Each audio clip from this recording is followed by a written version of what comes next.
Zdaj pa dodamo še 2 žlici olivnega olja. 1 in 2.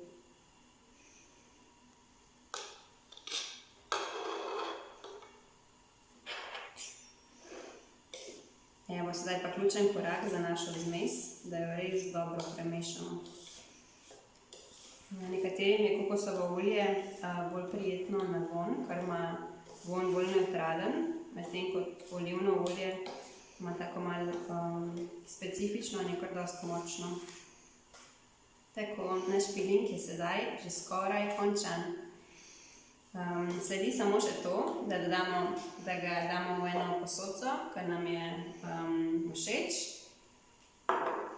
Tako.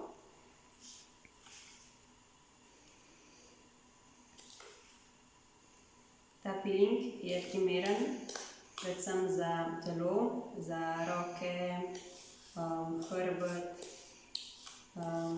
kjerkoli imate suho kožo in bi si želeli, da se obnovi. Hkrati je pa še zelo dobro, ker vsebuje olje, ki kožo hkrati nahrani. Za obraz bi bili primerni manjši delci, če bi recimo uporabili sladkor ali pa fino mleto morsko sol.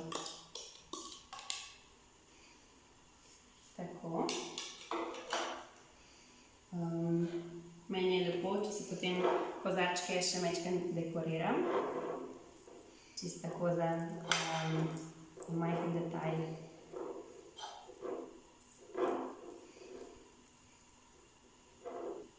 Tako. Lahko tudi naredite mašnico, če imate daljše vrvice. In to je to. Naš solni piling s sivko je končan.